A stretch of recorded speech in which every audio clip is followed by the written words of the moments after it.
You know what I miss? I know. Y'all are gonna say I start every video about what I miss, but it's my channel and you're watching, so chill out. You know what I miss? I miss rap stars, like actual stars. Larger than life musicians that felt like superheroes. They had like so much energy. They were like comic book characters. They were so much energy, so much charisma, like screaming at the top of their lungs about how... Hey, keep it down in there. I'm trying to watch, and just like that. My bad. Magnificent! What are you talking about? I'm still mad at you for the ChatGPT episode. Stay over there and stay out of grown folks' business, grown human folks' business. I always do. Am I gonna have to start cutting this guy a check too? We got more crazy characters than an episode of The Boys. Look, y'all, we're not here for the androids taking over. We're here to talk about rap excellence. Yes, today we are talking about the one and only Busta Rhymes. We're gonna look at his discography from the bottom all the way to the top and talk about why he, in my opinion, is one of the most underrated hip-hop legends of all time. Woo-ha! And whatnot.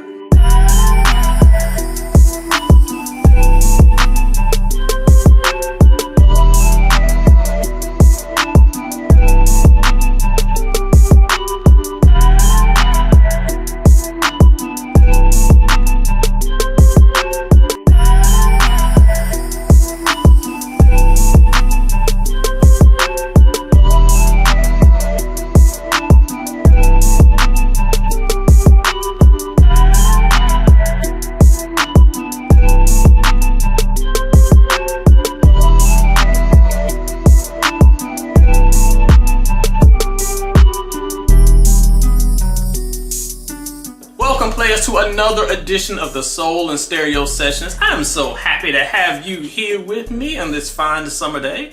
And today, yes, you heard it right, we're here to talk about Busta Rhymes. In my opinion, the most underrated rap legend of all time. Now, I know some of you are going to be like, why would you say that? Well, let me explain. Because modern conversations tend to boil down Busta's contributions to one song. Y'all know that song, the Chris Brown feature. And don't get me wrong, that is an incredible feature. It is great.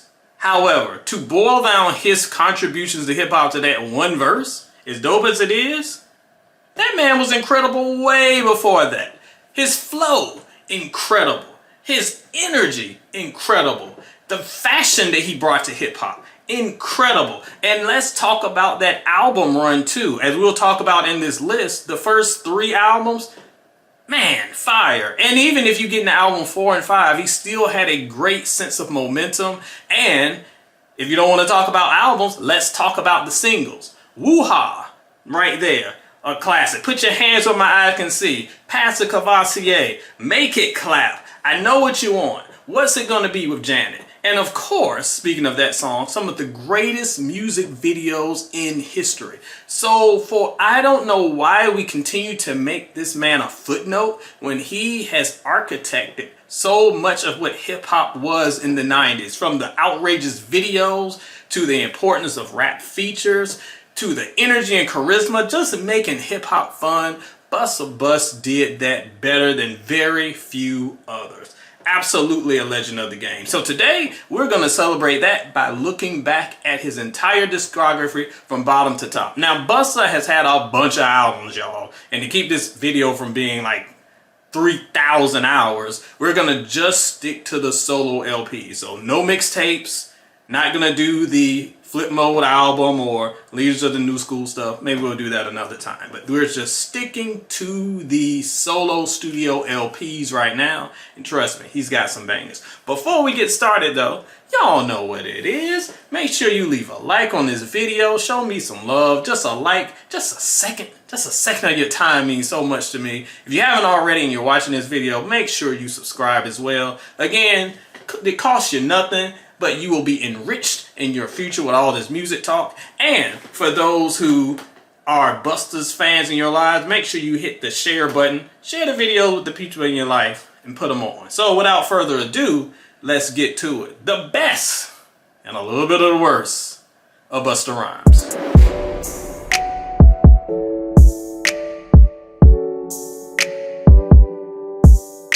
Alright, coming in at number 11, let's get this one out of the way as quickly as possible.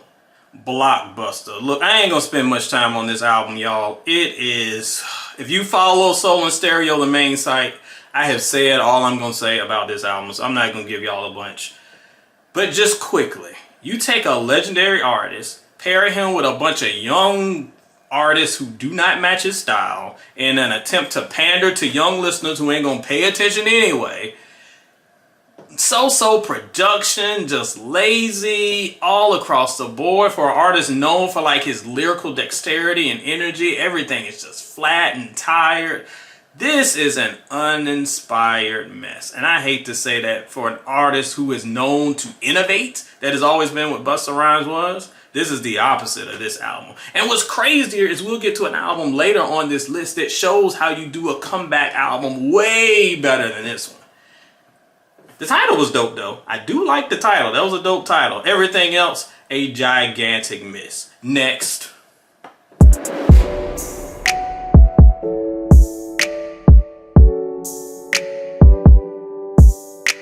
Alright, in at number 10 is Back on My BS. Well, the best thing I can say about this album is it ain't Blockbuster, but most of you probably don't even remember this album. There's a good reason why. Besides a couple singles, we getting the A-Rap money, or whatever that thing was. There wasn't much to this one. There was a few singles that were okay, a whole bunch of forgettable album cuts. It was just a thing that happened, and there was just nothing there to make it stand out. Once again, we get to better stuff going down the list. I promise y'all. Y'all didn't miss much with this one.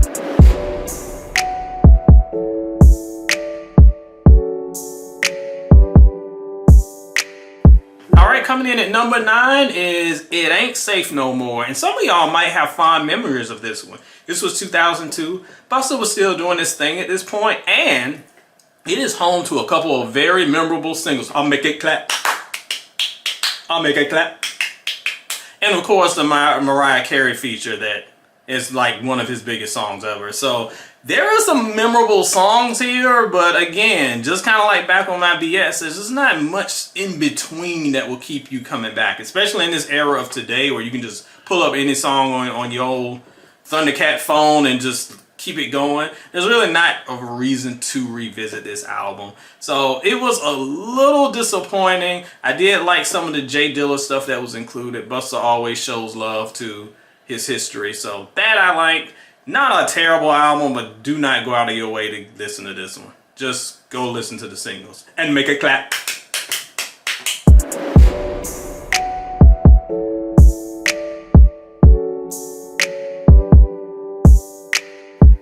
Coming in at number 8 is Year of the Dragon, and I'll be honest, half the reason I rank this as high as it is because of that album cover. My God, that has to be one of the best album covers ever. Look at it. Look at it, Jordan. It's like some straight Targaryen level vibes on this. That album cover is incredible.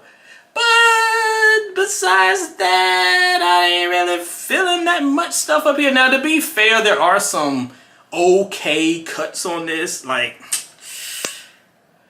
I don't know. There's some. It's one of those albums that there will be nothing that will come to mind when you listen to it, but, well, when you think of it, but when you actually listen to it, there are lots of songs that will be like, okay, that's dope. That's okay. That's alright. Look, it's got the King Tut song that for some reason everybody forgot about. I love that song. King Tut. That song was great. There's lots of Busta being Busta, and while he isn't as animated and wacky as like his prime, he still puts in a lot of great work on this one. So it's a bit of an underrated gem, but again, it's not a whole lot going on. But whoever did that album art, pay them double and triple. Incredible stuff. I'll take it over Drake's album art with just pregnant emojis. Like, come on, y'all. Put some effort into it. Give me some fire.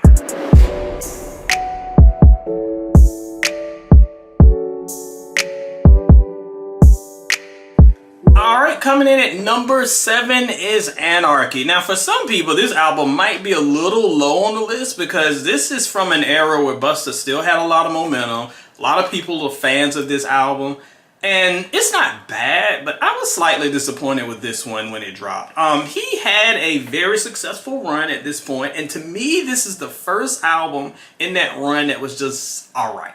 Wasn't bad by any means, definitely had some memorable tracks on it, but it just didn't have the consistency and the memorable moments that the 3 albums before it had. But absolutely the standouts are there. And it still feels like a Busta Rhymes album. If you didn't know, Busta loves his apocalyptic energy. And he loves those themes. And that kind of transfers here into this album. And it's just like this bleak madness, Mad Max style vibes with all of his projects. This album still carries that. And it honestly kind of would be the last album to carry it until we get to the comeback much later down the line. So this is kind of like the end of not the trilogy, whatever you call the 4-part trilogy. I'm sure somebody in the comments will correct me.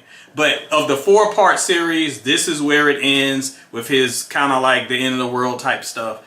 It's kind of a whimper in some ways, but I might be a little harsh on it. I think this album is a little solid, just not quite to the level of the albums that came before, and definitely not the album that preceded it. We'll get to that one later.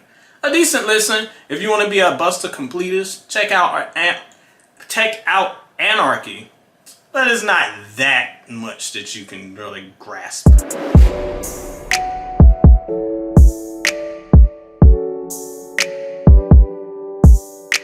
Coming in at number 6 is Genesis. Busta, what it is right now. Busta, what it is right now. This album, I was not a big fan of Genesis back in 2001 because, again, as I mentioned before with Anarchy, Busta was starting to move away, as you can tell from the title, from kind of like the end of the world stuff, and he's just kind of like, all right, I'm just an artist putting out albums now. It doesn't really have a theme like the last ones had. So it's like, okay, the world is ended. We're rebuilding, I guess, the world now. That's the closest thing we have for a theme. And honestly, when it comes to what we have, it's just kind of like an early 2000s rap album, which is not a bad thing. It's got some great production, of course, from the Neptunes. What it is right now, Busta. And some other great songs that are slowly bringing him into a new era. He's not quite the motor mouth maniac that we know him to be. He was kind of slowing his style down a little bit, getting a little bit more deliberate, kind of like evolving a bit. And it was a good thing because you don't want to just be a one-trick pony or a gimmick. So he was evolving his sound a little bit, but he was still finding his way. So there are a few missteps, but there are absolutely hits on it. You can't deny that. So a decent album at kind of rebuilding his career as he stepped into a new millennium. A little bit of shaky ground, but enough there that you can find some enjoyment.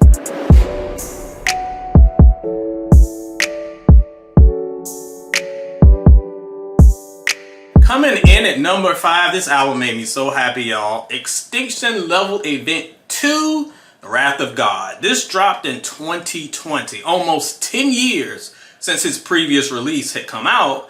And at this point, we had seen so many hip-hop legends kind of fade away in that 2010s era. Y'all know, I've talked about it before, how there was a new era of hip-hop that kind of started in the 2010s, and a lot of younger fans actively rejected the legends that came in the 2000s and the 90s. They were just like, we don't want them, you suck, you trash. And a lot of them kind of retreated. And we didn't hear a lot from them other than a feature here and there, you know, the Chris Brown feature like we discussed earlier. But this was Busta returning to form. And this wasn't the Busta of the albums we talked about earlier where he had kind of slowed down a little bit, got more deliberate, got a little bit more trendy of the sounds of the era, kind of doing what everybody else was doing. Oh no, this was a throwback to classic Busta. We got the crazy bars, the crazy lines. The end of the world imagery is back. We back to thinking the world's going to end any second.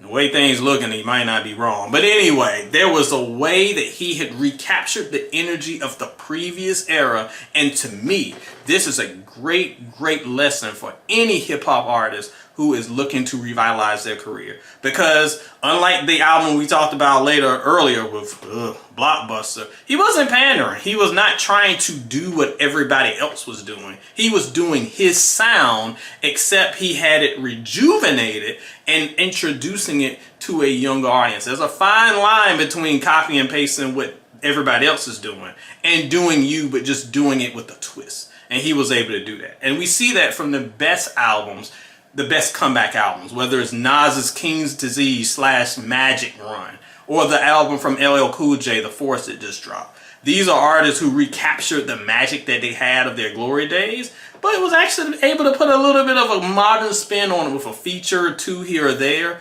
without actually trying to sound like everybody else. I appreciate that. This is one of the best albums in his discography, sorely overlooked. I mean, it got some needed publicity and hype, but I don't think it got enough. This is the album and the energy I wish that Busta would keep, not that Blockbuster stuff. Busta, give me more of this one when you drop the new album.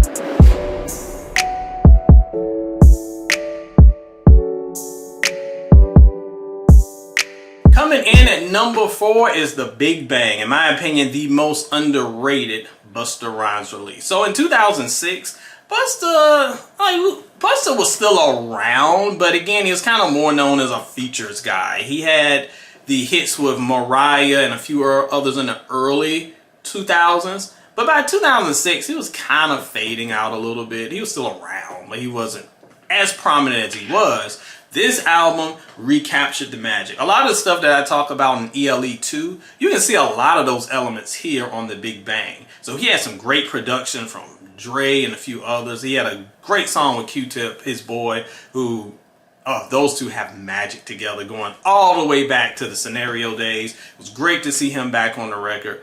Marsha Ambrosius. So he had great features, great energy, great production too. And it wasn't the production that we were used to where it was wild and wacky and zany and it wasn't that. It was more subdued, but more hard hitting, darker and stronger. It was the equivalent of like The Dark Knight Rises versus, I don't know, what's a wacky TV show? Teen Titans Go.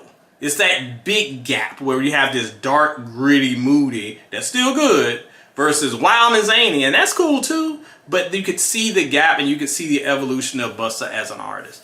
This really showed that Busta had some more gas in the tank, and I hated that really after this album, he kind of pulled back a little bit. We had some later albums that weren't nearly as good as this one, but he was really kind of wrapping up his run at this point before we got the revitalization a few years later. So, good way for Busta to confirm that he still had gas in the tank. He was still a legend. And if you missed this album, make sure you check it out. It's absolutely worth your time.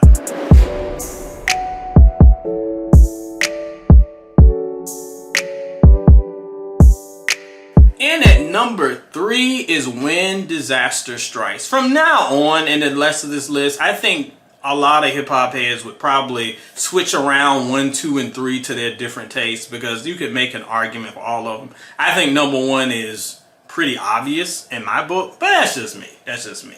But anyway, let's get to When Disaster Strikes, album number 2. And when you're ranking these albums, it's a tough task in this era of Busta, because this is peak Busta.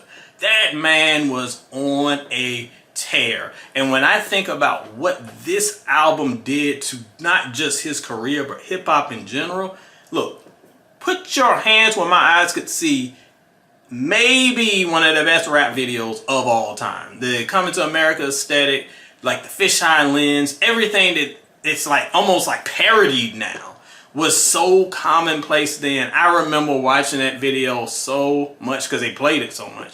I never got tired of it. I never got tired of it. And of course, there are other great songs on the album. The Dangerous song. There's so many hits on this album. It's so much fun. And we got both sides of the radio maniacal Busta and then just the hard-hitting spitter Busta. And that's what makes a good Busta project, when we get both sides of that. Incredible, incredible work. One that still holds up today. And honestly, one of the albums that defines who Busta Rhymes is. Can't hate on it.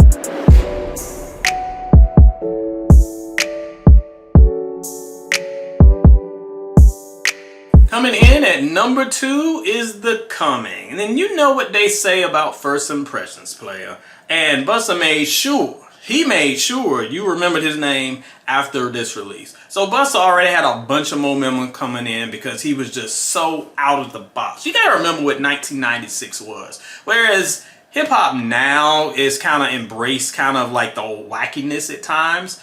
Back then it was no. Like everybody was street. Everybody was on the corner. Everybody had their Timbs and, you know, the Averex and the baggy jackets and the baggy jeans and whatever. Here's this dude dressed like Bootsy Collins' crazy little nephew.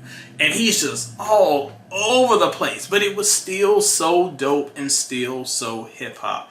A song like Woo-Ha was everywhere. And when I first heard it, I remember the first time I heard Woo-Ha because it was like nothing you ever heard. And the great thing about this project is it's just one song and nothing else, like some of the later albums we have on this list. But it was so many great aspects of Busta. So like, yeah, we had craziness of Woo-Ha, but then we had I Make Sure Everything Remains Raw. I Make Sure Everything Remains Raw. Incredible energy where he was just in his ad-libs, whoo and ha and ha. You thought Jeezy brought the ad-libs? No, nobody was doing like Busta at the time. Then he had the radio song with Johnny. He had Abandoned Ship. He had a posse cut with Death Squad. Oh my gosh, there was so much greatness in this album and just the beginning of an incredible career. Another album that's almost interchangeable with the previous one, When Disaster Strikes. I think number 1's got them both, but if you had this one as your number 1, I don't know if I can hate too much. It's pretty great.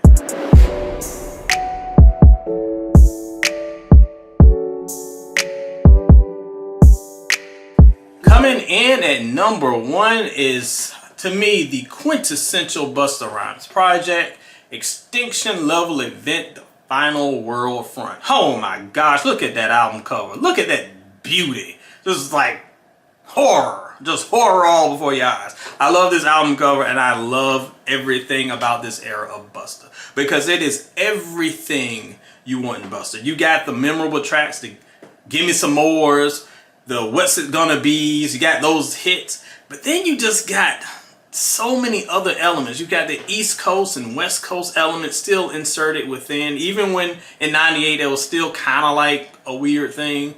We're moving beyond the silly beef or whatever, but it was always good to have that. You had rock elements involved, and while they all weren't perfect, it kind of made this album just so chaotic and rambunctious, and overall, the final product felt better. Even when 1 or 2 songs aren't perfect, there's just this controlled frenzy, this chaos that just made it such a listening experience.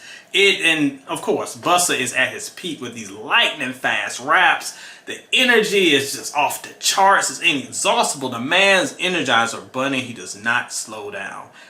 It is bizarre. It is intelligent. It is intriguing. It is, in my opinion, the greatest Busta Rhymes album. So great, in fact, that I do give it the very coveted Soul and Stereo 5-star rating. Some of you might be like, I can't believe it. Or there's a song up here I don't like. Yeah, 5 stars don't mean it's perfect. But it means that as a front to back listening experience, it is unequaled and unparalleled. This album is as Busta Rhymes as any other thing you'll ever listen to in your life. Check it out. It's a must. Alright players, I did it. Every Busta Rhymes solo studio album ranked from bottom to top. Let me know what you think because I know y'all have opinions. I'm sure some people think When Disaster Strikes should be number 1. You might think Anarchy is too low. Some might think the debut's number 1. Some would maybe roll with ELE as number 1. If you're smart, you are. Well, this is your chance. Just roll in the comments. Let me know what you think. And as always, I enjoyed spending some time with y'all talking about some good hip-hop for once. This edition of the Soul and Stereo Sessions is a wrap. Put them hands where my eyes can see. Put them hands where my eyes can see. Oh my God. I miss Busta so much. I know he's still around, but I want classic Busta. Busta, can you recapture the magic just one more again? I know he has a new album coming out later this year. One more again. Just give us that classic feel one more time. Bring some life to this boring, dead hip-hop genre. We need some energy. Need some life. Not the chat GPT type of life too. That old fake Decepticon life. Anyway, check out some Busta and play on, players.